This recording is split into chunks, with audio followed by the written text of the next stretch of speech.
आज अक्षय तृतीया है। भगवान श्री नारायण के छठे अवतार श्री परशुराम भगवान की प्रागट्य उत्सव है। संपूर्ण देशवासियों को, संपूर्ण राष्ट्रवासियों को, संपूर्ण सनातनियों को अक्षय तृतीया की और भगवान श्री परशुराम जी के प्रागट्य उत्सव की बधाई है। परशुराम भगवान से हमको एक चीज बड़ी विचित्र, बहुत सुंदर चीज सीखना चाहिए कि कैसी भी विषम परिस्थिति आई पर परशुराम भगवान हार नहीं मानते। शिवलिंग पर एक पत्ते पर या पुष्प पर एक बूंद शहद लगाकर शिव जी को समर्पित कर कर देखिए। अगला वर्ष तक इंतजार करना, बाबा आपकी जिंदगी में 4 चांद ना लगा दे उस मधु के बल पर, तो आनंद के लिए शंकर के मंदिर में जाकर शिव जी को जल चढ़ाकर जब कोई चंदन की 3 लाइन भगवान शंकर के शिवलिंग पर खींचता है, शंकर उसका हाथ पकड़कर उसका भाग्य लिखना प्रारंभ कर देते हैं। शंकर के मंदिर में जाकर 1 लोटा जल चढ़ाना प्रारंभ करता है, 3 रेखाएं खींचना प्रारंभ करता है, चंदन लगाकर त्रिपुंड बनाना प्रारंभ करता है। बाबा उसके भी जीवन में सुख हाथ पकड़ कर देना प्रारंभ। और एक निवेदन आप लोगों से भी है, दी जा रही है अक्षय तृतीया, सत्तू का प्रयोग अवश्य करना, करोगे ना? उसका दान अवश्य करना। कोई आए उसको थोड़ा सा सत्तू अवश्य खिलाना। 3 चीजें होती हैं सत्तू में, गेहूं, चने की दाल, जौ, इनको गलाया जाता है।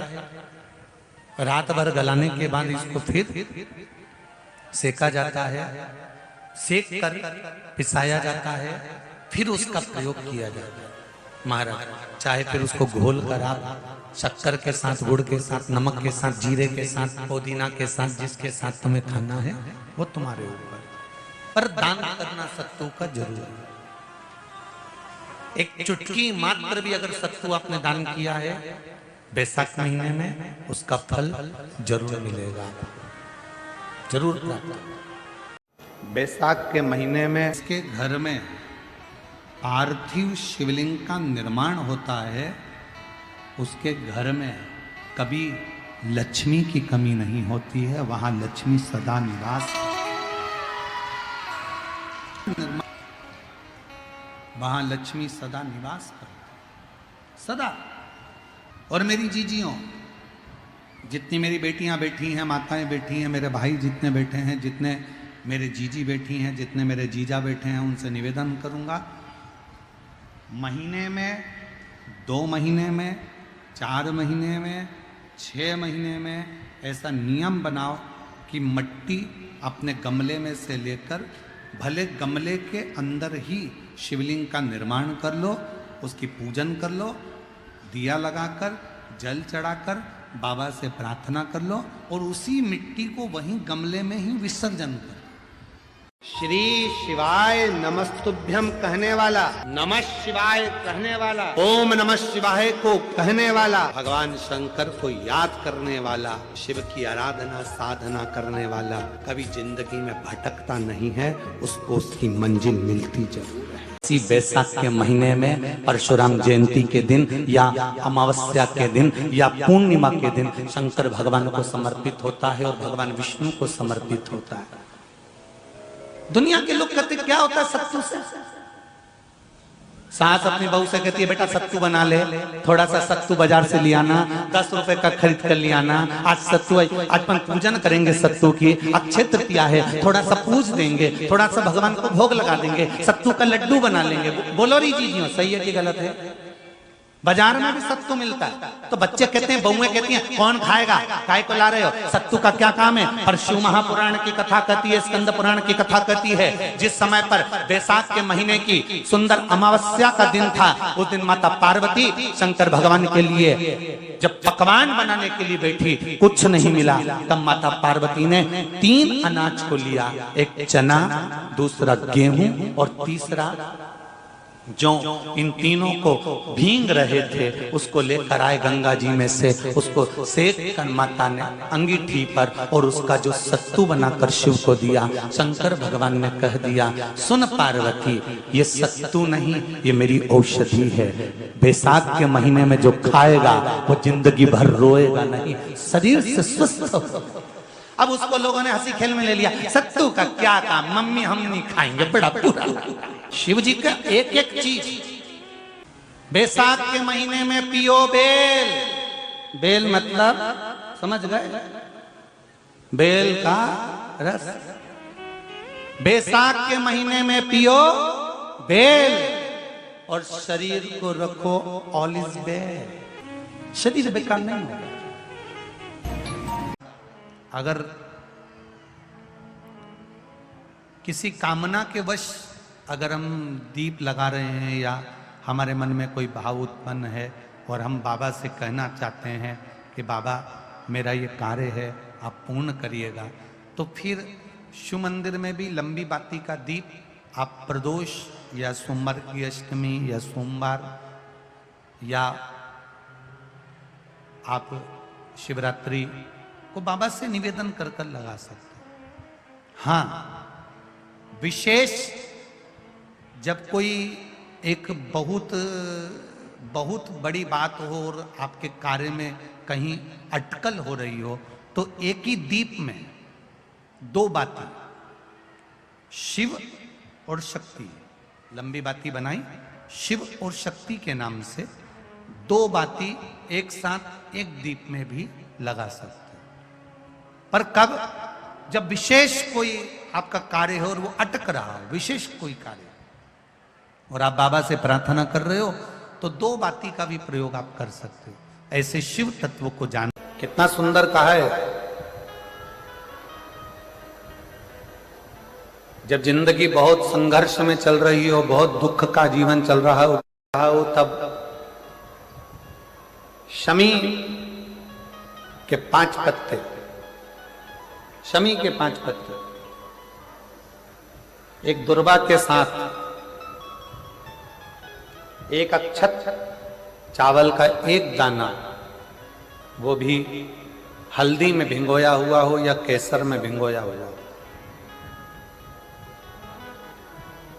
शमी पत्र 5, एक दुर्वा, एक चावल का दाना, जो दिल से हृदय से बेलपत्री के वृक्ष के नीचे पार्थिव लिंग का निर्माण कर कर मट्टी का शिवलिंग बनाकर प्रदोष काल में, मतलब शाम के समय पर शिवलिंग बनाकर उस पे जल चढ़ाकर, जो ये 5 शमी का पत्र, एक दुर्वा और एक चावल का दाना, अपनी कामना कर कर जो दुख चल रहा है बाबा से विनय कर कर एक एक पत्ता जब समर्पित कर दे, फिर एक दुर्वा समर्पित कर दे, फिर एक चावल का दाना समर्पित कर दे और बाबा का वहीं पर पुनः विसर्जन कर दे, 3 महीना तो जाने दो, 15 दिन के अंदर वो दुख कटता जरूर है, चाहे कोई भी दुख। बहुत सारा भगवान को नहीं चाहिए। शिव महापुराण में यह भी कहीं नहीं लिखा कि तुम भगवान को 108 या 1008 या 1008 बेलपत्र समर्पित करोगे तो शिव जी प्रसन्न हो जाएंगे। शिव महापुराण की कथा तो यहां तक कहती है, एक बेलपत्र की पत्ती को आप अगर बीच में से, ये एक बड़ी पत्ती, उसके बीच में 2 पत्ती और 2 पत्ती के बीच में जो गैप है, बीच पत्ती में, इस पत्ती और 2 पत्ती के बीच में जो जगह है, अगर आप इस पत्ती को यहां से स्पर्श कर कर, इस पत्ती को यहां से स्पर्श कर कर शंकर भगवान के शिवलिंग पर अगर आप श्री शिवाय नमस्तुभ्यम कहकर, पंचाक्षर मंत्र नमः शिवाय कहकर, षडाक्षर मंत्र ओम नमः शिवाय कहकर यदि शंकर के शिवलिंग पर समर्पित करते हो तो वो 108 बेलपत्र का काम कर जाती है। पकड़ने का स्थान देखिए,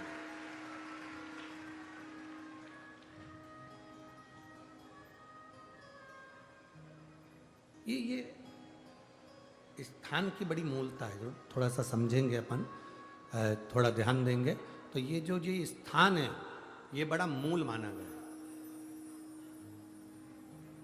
बेलपत्री की बड़ी पत्ती, नीचे की 2 पत्ती, उसके बीच में जो खाली डंडी जो दिख रही है, इसको अगर पकड़कर बेलपत्र समर्पित कर रहे हैं तो 108 बेलपत्र के बराबर हमें फल प्राप्त हो रहा। 108 बेलपत्र। और समझिएगा, मान लो आपके पास में ना पीला चंदन है, ना लाल चंदन है, ना अक्षत है, ना पुष्प है, ना कोई सामग्री है, ना दिया है लगाने के लिए। शंकर जी के मंदिर में लोटा भर के जल लेकर गए हो, आज तुम्हारे पास में हो सकता है जल भी नहीं है, लोटा भी नहीं है, तो जिस शंकर जी का दर्शन करने गए हो उन्हीं की बेलपत्र को उठाओ, और बेलपत्र को उठाने के बाद पहले अपने हथेली पर रखो, अपना हाथ रखकर बाबा से प्रार्थना कर कर बेलपत्री की मध्य पत्री, आगे वाली पत्ती को पकड़कर अगर वो बेलपत्र हम शिव जी को समर्पित करते हैं तो हमारा पीला चंदन, लाल चंदन, दिया सब बाबा को समर्पित हो जाता है, उस बेलपत्री में। एक बेलपत्री का सुख हमारे जीवन का एक आनंद दे देता है। हम तो यहां तक कहेंगे, अगर कभी जिंदगी में तुम्हें लगे कि गुरुजी मेरा पैसा फंस गया, नहीं मिल रहा है, या मेरा पैसा अटक गया, नहीं मिल रहा, या मेरा घर में धन नहीं है, बहुत तकलीफ की जिंदगी चल रही है, आप ये बेलपत्री का जो 2 पत्ती है ना, ये 2 पत्ती इस जगह से पकड़कर, आपको लग रहा है कि पैसा नहीं है, काम बहुत बड़ा अड़ा है, बेटे की शादी, बेटी की शादी, या मकान या दुकान, कोई काम अड़ गया, ये 2 बेलपत्री की पत्तियों को पकड़कर अपनी कामना कर कर शिव जी को समर्पित करो और 1 लोटा जल बाबा को चढ़ाना प्रारंभ करो। 20 से 22 दिन इंतजार करना, मेरा बाबा हाथ पकड़कर कुबेर भंडारी भंडार जरूर भरेगा।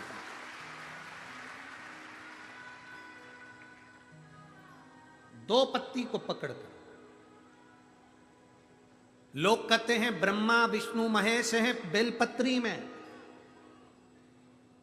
शिव जी के 3 नेत्र हैं बेलपत्री में, शंकर भगवान के त्रिशूल की 3 कोर है बेलपत्री में।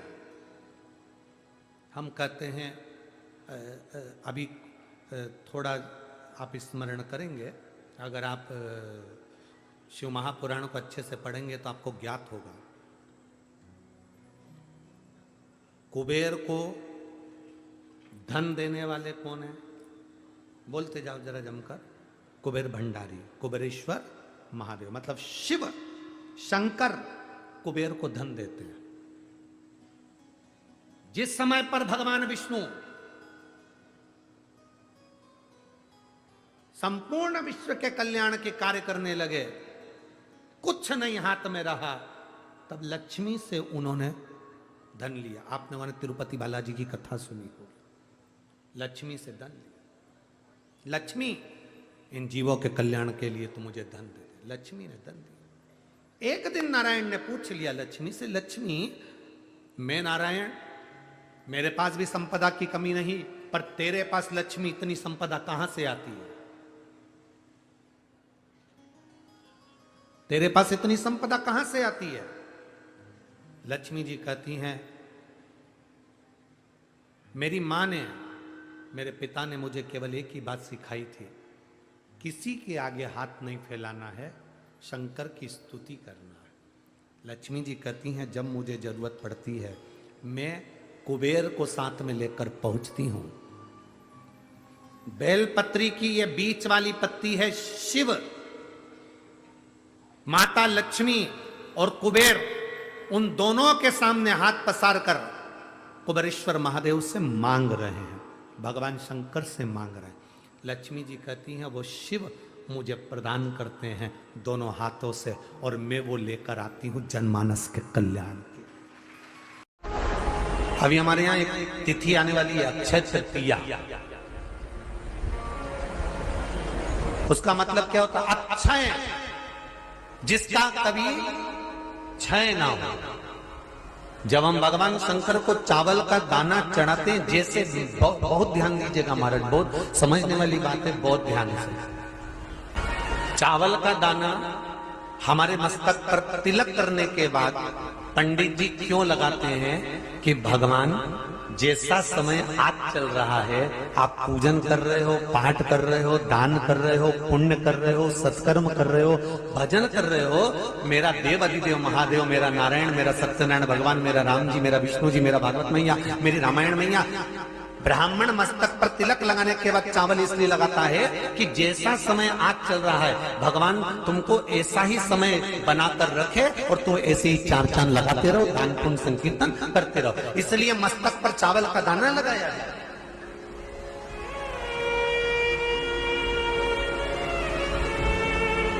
शंकर जी को चढ़ाते क्यों है, पहले तो वो समझ।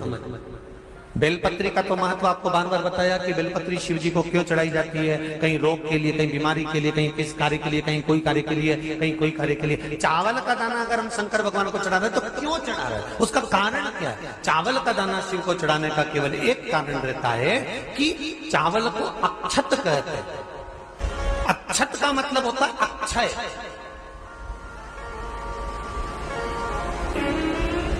कोई मर जाता है, मरने के बाद जब तक पगड़ी नहीं होती तब तक माथे पर तिलक, चावल का दाना लगाया जाता है। जम के बोलो जरा, नहीं लगाते। किसी पंडित जी से पूछो, ब्राह्मण देवता से पूछो, ब्राह्मण देवता ये कोई मर गया, और हमारा तो नियम है कि हम सिर पे तिलक लगाते हैं, चावल लगाते हैं, या पंडित जी से हम तिलक लगवाते हैं, मंदिर जाते हैं तो मंदिर में जाके तिलक लगवा के हम चावल का दाना लगवाते हैं। क्यों नहीं लगाते? उसका कारण क्या है? जब किसी के मरने के बाद 10 दिन तक, 12 दिन तक मस्तक पर तिलक क्यों नहीं लगाया जाता? 10-12 दिन तक माथे पर तिलक या चावल क्यों नहीं लगाया जाता? उसका कारण है कि ये जो समय आया है, तुम्हारे यहाँ जो गमी हुई है, तुम्हारे यहाँ कोई मर गया है, तुम्हारे यहाँ किसी के प्राण छूट गए हैं, तो ब्राह्मण इसलिए तिलक नहीं लगाता आपको, इसलिए चावल का दाना नहीं लगाता कि ऐसा दिन भगवान अब ना लाए, इसको अमर ना करे, इसको अक्षय ना करे, इसको प्रबल ना करे।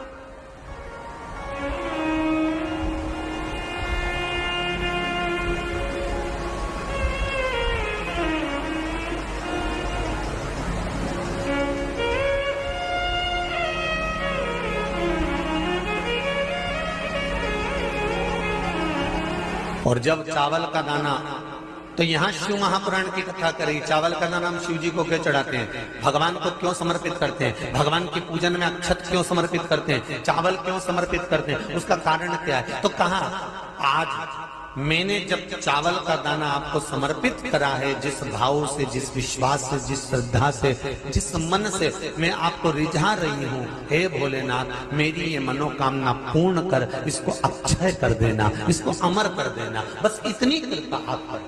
इसका मतलब क्या होता है? अक्षय, जिसका कभी क्षय ना हो। कई लोगों ने महत्व को बिगाड़ दिया के दिन सामान लेकर आना है, चांदी का बर्तन लेकर आना है, ये सामान लेकर आना है, वो सामान लेकर आना, लाओ, मना नहीं है। हिंदू धर्म में ये रीति रही है, कोई सामग्री खरीदी जाती है, पीतल की, तांबे की, कोई वस्तु हम खरीदते हैं। पर आज का समय का जो फैशन बढ़ता गया तो कहा साहब चांदी के बर्तन खरीदना जरूरी है, चांदी का सामान खरीदना जरूरी है, सोने का पात्र, सोने की वस्तु खरीदना जरूरी है, ये सामग्री खरीदना। तो यहाँ शास्त्र नहीं कह रहा कि महाराज इतने महंगे महंगे पदार्थ खरीदो और घर में कर्जा कर लो। शास्त्र तो यह कहता है कि पूजन करना है आपको, अगर आप एक सामग्री भी लेकर आ रहे हैं तो उसमें आपका भाव जुड़ा होना चाहिए, कर्जा नहीं जुड़ा होना चाहिए। शंकर के मंदिर में 1 लोटा जल चढ़ाने के लिए प्रतिदिन जाओ, 3 महीने का इंतजार मत करना, 1 महीने का इंतजार मत करना, प्रतिदिन जाओ। और जिस दिन अपने मन में आपको आ जाए कि आज दिल बड़ा दुखी है, मन बहुत अशांत है, चुप बैठकर शंकर जी का कोई शिवलिंग, शंकर का कोई मंदिर, कोई शिवालय तुम्हारे घर के पास में हो तो 2 मिनट नंदी के पास बैठो, एक बेलपत्र अपने बीच वाली उंगली का, जो बेलपत्र का जो डंडी है, ये बीच वाली उंगली के पास रखकर अपने हाथ को इस तरह से दबाकर श्री शिवाय नमस्तुभ्यं, श्री शिवाय नमस्तुभ्यं, बोलो बोलो श्री शिवाय नमस्तुभ्यं श्री शिवाय नमस्तुभ्यं श्री शिवाय नमस्तुभ्यं श्री शिवाय नमस्तुभ्यं श्री शिवाय नमस्तुभ्यं श्री शिवाय नमस्तुभ्यं। जितने बैठे हैं पंडाल में सबकी आवाज तेज आना चाहिए। श्री शिवाय नमस्तुभ्यं श्री शिवाय नमस्तुभ्यं श्री शिवाय नमस्तुभ्यं श्री शिवाय नमस्तुभ्यं। बेलपत्र की डंडी का भाग इस बीच की उंगली के पास में हो और बाबा को अपने हृदय की बात नंदी के पास बैठकर शिवालय में एकांत चित्त शंकर के आनंदमय भाव को जपो और जप कर कामना कर कर फिर उसी बेलपत्र को इस उंगली को छोड़कर ये मध्य उंगलियों का स्मरण कर कर शंकर के शिवलिंग पर समर्पित कर दो। बाबा, जो मन में अशांति है, दुख है, तकलीफ है, कष्ट है, मेरा महाकाल राजा उस दुख को हर लेगा और आपके हृदय में भक्ति का संचार कर देगा। भक्ति का क्या है श्री शिवाय नमस्तुभ्यं में? शिव महापुराण की विद्येश्वर संहिता का अध्ययन करिए। आप शिव महापुराण सुन नहीं सकते तो गीता प्रेस गोरखपुर की शिव पुराण को लाइए, पढ़िए। संस्कृत की नहीं पढ़ सकते तो हिंदी की टीका पढ़िए और गीता प्रेस गोरखपुर की शिव पुराण को लाकर अध्ययन करो और उसका विद्येश्वर संहिता का अध्ययन कर कर देखो कि श्री शिवाय नमस्तुभ्यं इसका सार तत्व क्या है कि जो इसको जपता है, जो इसको बोलता है, उसके मात्र मुख का भी दर्शन हो जाए तो समझ लो कि हमारी जिंदगी के सारे कार्य सफल हो गए। सारे कार्य अपने घर के दरवाजे पर लिख दो श्री शिवाय नमस्तुभ्यं। कोई स्टिकर मिल जाए तो दरवाजे पर चिपका दो श्री शिवाय नमस्तुभ्यं। अपने घर के दरवाजे पर जब श्री शिवाय नमस्तुभ्यं दरवाजे पर लिखा होगा, कोई आ रहा होगा बुरी खबर सुनाने के लिए भी, अगर वो दरवाजे पर पढ़ लेगा, कोई भी दुख क्यों, किसी भी